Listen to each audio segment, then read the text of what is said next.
Every team, every topic, everywhere. This is Believe.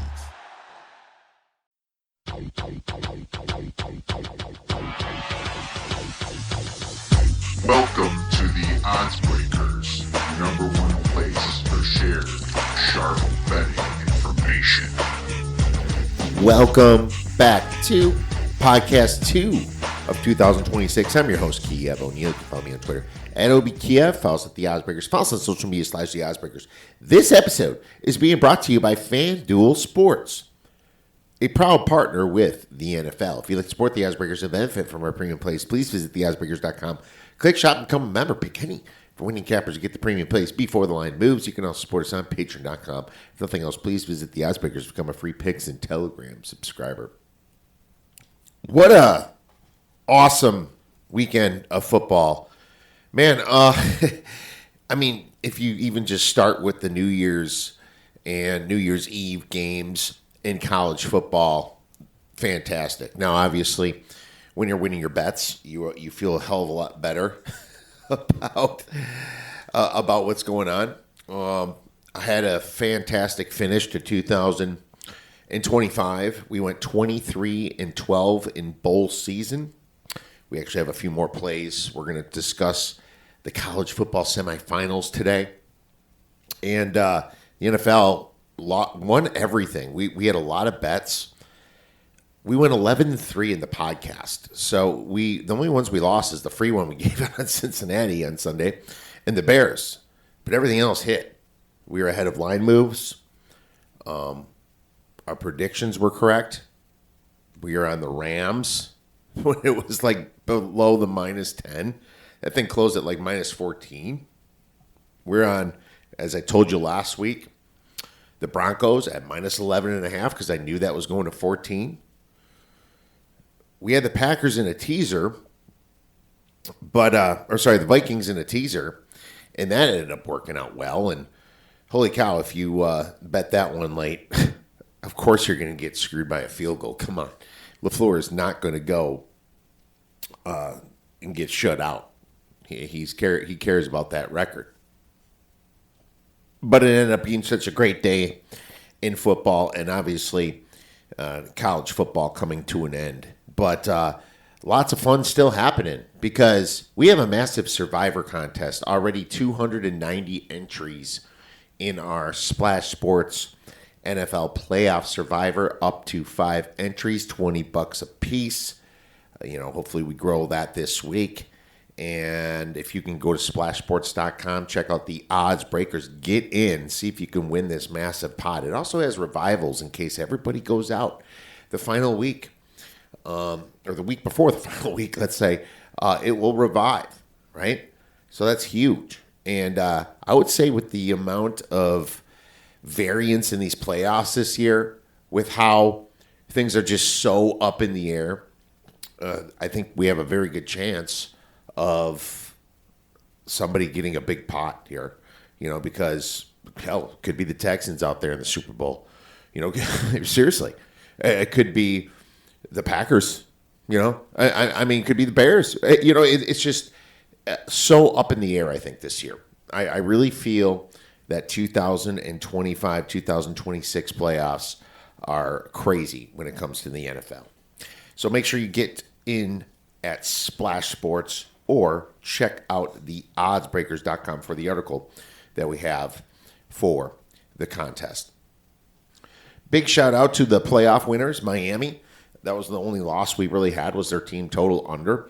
That thing almost hit. Obviously, they had to get that last touchdown. Ohio State lets them score. Field goal to beat us anyway. But, man, that pick six really changed everything for the Hurricanes. And beating Ohio State is nothing to not celebrate. I guess that is the premier college football program is the Ohio State Buckeyes. So you got to give a ton of credit to Miami for doing that. Then you got to go to Oregon, who their defense shows up and smokes Texas Tech. I mean, that was also part of the quarterback over there, and we'll talk about that in the good, bad, and the ugly. Got to give huge props to Indiana for pimp slapping the SEC. Bad.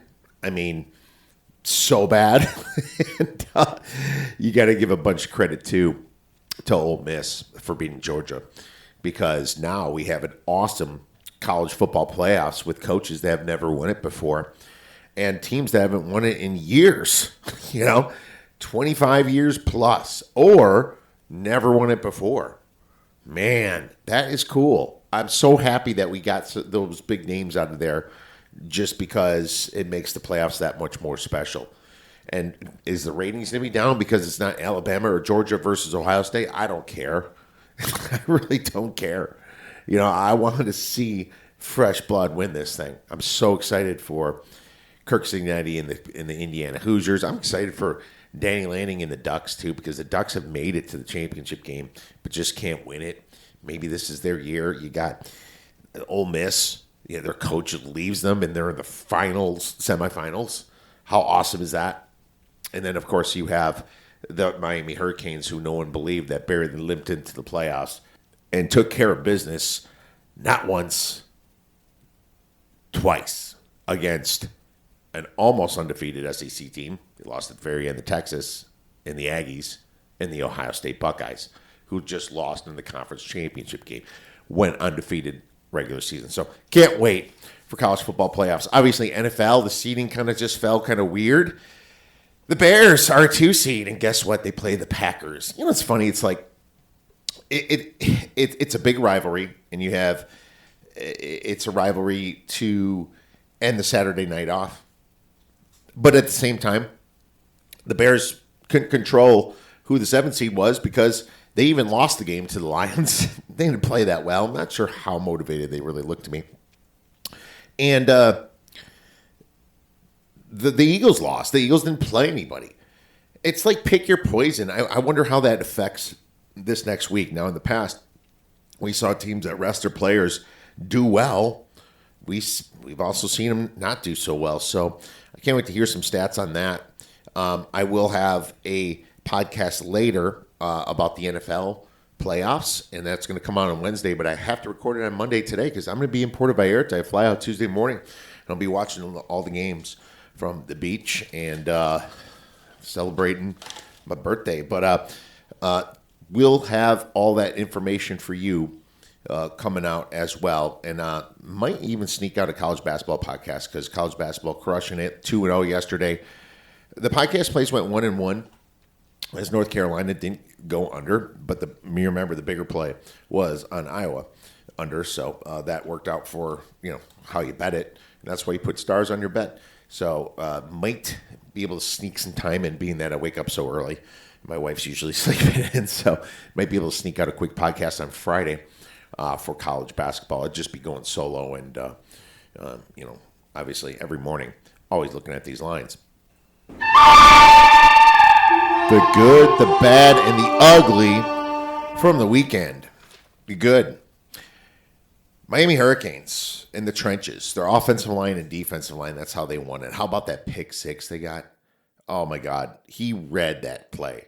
Pretending to be guarding man-to-man on Jeremiah Smith, and then instead just runs in. Smith misses the block, knows when the ball's being released, catches it, and then pay dirt. Makes it all the way to the end zone. That was freaking awesome. Trinidad Chambliss, he makes our good. The kid is a star. He's going to be an NFL player. How good is this kid at Ole Miss? Just clutch as hell. That is scary. If you're Miami, you got to play him. Michigan basketball. Man, I can't stop betting them. I'm not going to stop betting them. I'm betting them every week. And they keep covering. Big 12 basketball. Wow. Big 12. They look really good with Arizona, Iowa State. I guess you can say Houston's not as good as last year, but BYU looks pretty good too. So, I mean, it's like between them and the Big Ten is the best conference. Ohio, on Ken Palm, you got Michigan and Purdue at 1-4. You only have one SEC team in the top 12, and that's Vanderbilt. Then you got to get to 13 and 14 for Alabama and Florida. Man, how bad is Florida this year? Oh, Jesus. Seahawks defense really shut down the Niners. I did lose that one too, I guess, if you I hit the Panthers, but lost this on the Niners on Saturday. But then the Seahawks defense just looks like a wall. And if Darnold just doesn't blow it, they can win the championship. Stafford and Drake May, they both played really well. But Stafford should get the MVP because when you look at the stats against winning teams, Stafford blows away Drake May. Aaron Rodgers and Lamar Jackson were actually really great on Sunday Night Football until the end. But, man, they both put a huge fight up. Both of them did not deserve to lose that game.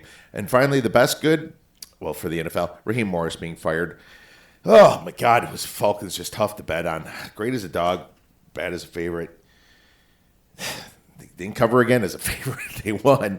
They won and screwed over old Tampa Bay.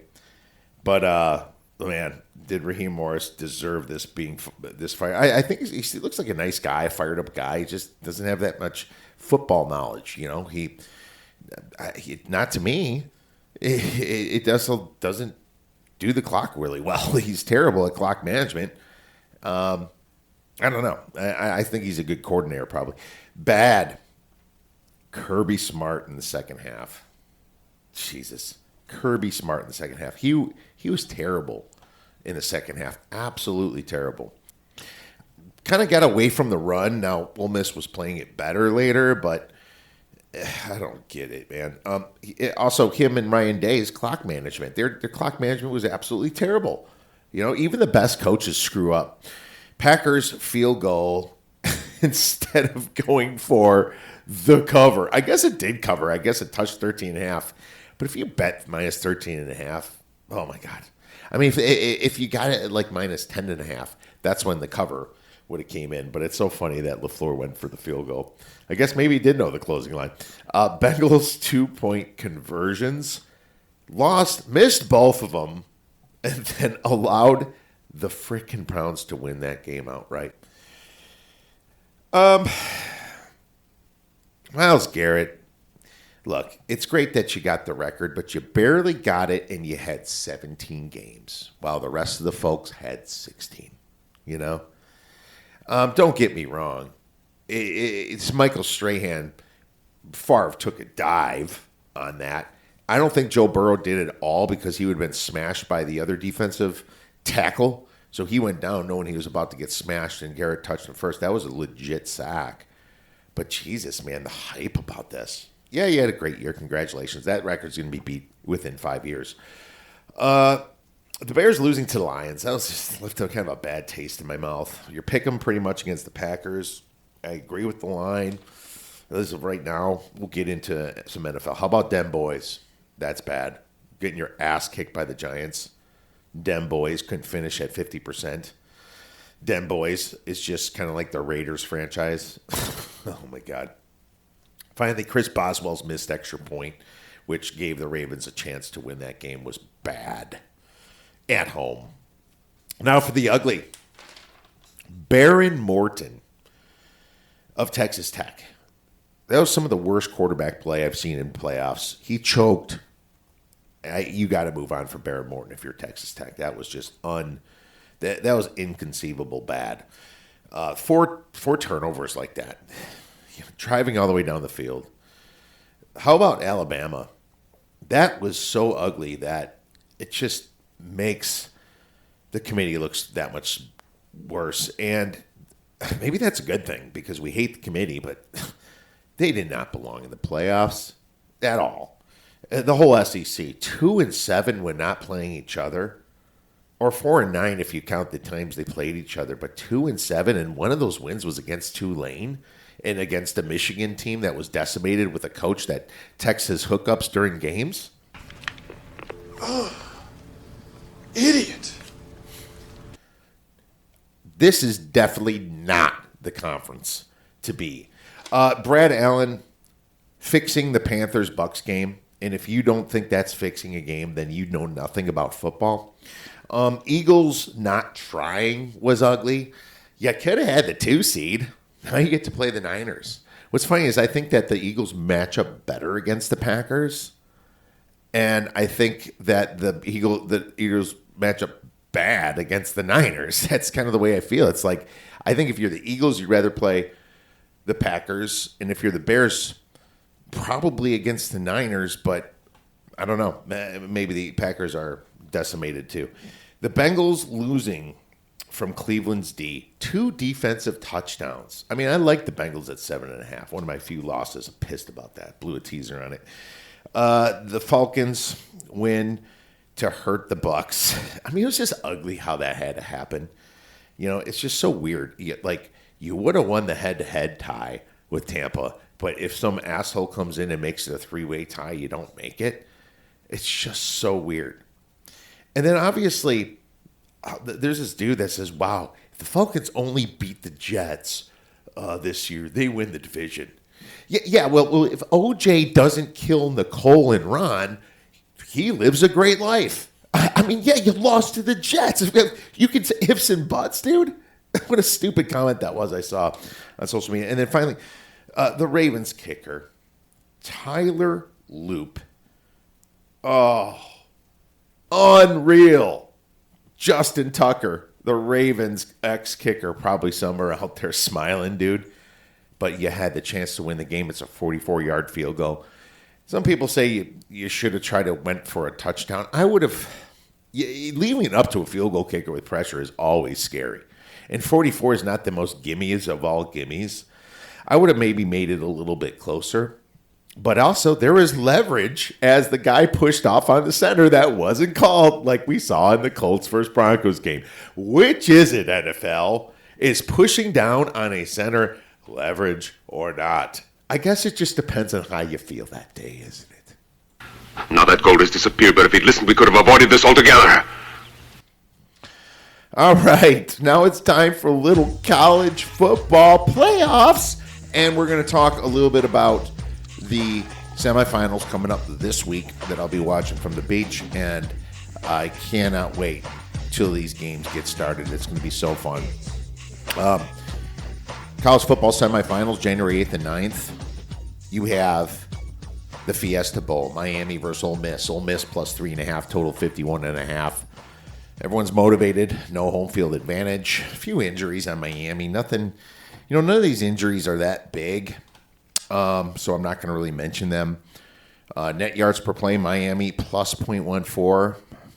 I mean, basic stats, it's really the run game where Ole Miss tends to falter some. Ole Miss defense ranked 69th, giving up 4.19 yards per rush. The key stats, I mean, it's clear that Ole Miss has the glaring weakness. Opponent rush success rate, 104th. We saw Georgia run up and down the field on them, yet got away from the run in a losing effort. The big thing for me is that Ole Miss has the biggest wild card in the playoffs, and that's quarterback Trinidad Chambliss. He single-handedly won the Sugar Bowl for the Rebs, and you just cannot discount that. But I wonder if there's a real coaching advantage, too, because Mario Cristobal has been terrible in the past, and the Rebels coach, Pete Golding, has his kids motivated. I don't think there's any coaching advantage either way. If anything, I give it to Golding. But in theory, Miami should just run the ball and then run some more and then have a trick run play. We've seen the Rebels just completely get busted by that. Now, they did kind of slow Georgia's run game down in the second half, but at the same time, the score shouldn't have been that close. That was all Georgia's defense choking. The back door could be wide open for both of these teams. That's why I don't like laying the points. But I will say that at the end of the day, Miami and Carson Beck has the rushing attack and the experience at quarterback to finish the game. I think Chambliss is going to be the better NFL quarterback, but I think that Carson Beck has the college experience to kind of finish this off. And I lean Miami money line for sure, but I would take the points with Ole Miss most likely. I actually, to be honest with you, I took some points and I took a bad number with Ole Miss, but right now I really think Miami wins this game. So I'm kind of, wishy-washy on it right now. I can see scenarios where Ole Miss just can't stop the run. I can see a scenario where Ole Miss is down by 9 or 10 points and they come back and backdoor.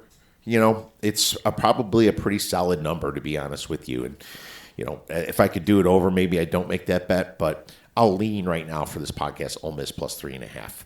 Friday, January 9th, Oregon versus Indiana -4 in the Chick-fil-A Peach Bowl. Total 47.5 at Mercedes-Benz Stadium in Atlanta. Well, they tried to set this up for Alabama. That didn't work out too well. So Alabama would have had a nice little home game there in Atlanta, Georgia. Key injuries, Indiana, obviously, it's really Daly, Steve Daly, with that leg injury, but that didn't really affect him last week, did it?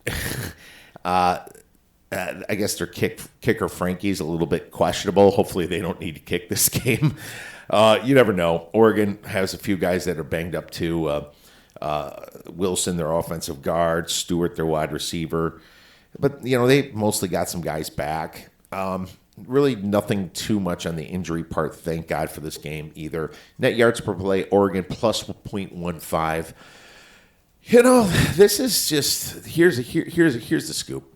I liked Oregon to win it all before the quarterfinals. Indiana just beat the shit out of Alabama. But how the heck are we really supposed to rank that? The key stats. This is the championship game, to be honest with you. I have these two teams power rated the highest left in the playoffs. I guess Ohio State moved down a little bit, but I still think, Oregon is close to them. I suppose the best unit on the field is Indiana's defense, ranking 5th in success rate and 7th in EPA. Oregon's defense is the weakness. But I do give Oregon's offense a slight edge over Indiana's offense just due to their creativity. My biggest question is how can we really credit Indiana for blowing out a very overrated Alabama team? I mean, this gives us value on the line. What's this line if Indiana didn't even play Alabama? I don't want to say play a close game, but I want to say what's the line if Indiana didn't even play Alabama? It's probably Indiana -1 or 2. I mean, this is all the way up to 4.5 at some books. My number on this game was Indiana -3. Okay, so there's not like these are that off, but I will say that Indiana probably wins this game. I think 4 points is too much, and I think it's worth a bet on the Ducks. But at the same time, I don't mind like a parlay with like Miami and Indiana on the money line, and then take +4 with the Ducks or +4.5 if you can get it, because I think that there's a chance you can certainly win both. I'd be pretty surprised if Ole Miss gets through in Miami, though. No, this is a play in the Ducks, just like I played when these lines come out. I'm going to take 4 because 4 points is too much, and Indiana's getting too much credit for blowing out a bad team. Oregon +4 for 2 stars. The only thing I'm addicted to right now is winning. All right, my friends, that's my thoughts on the semifinals.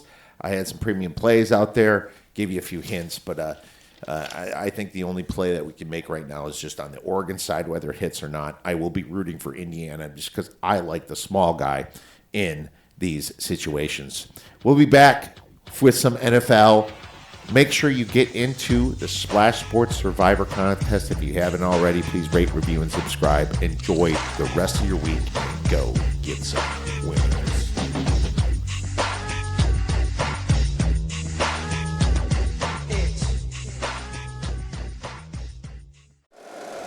If you like the show, please take a moment to rate, review, and subscribe. It really does help the show to grow. Thank you for listening.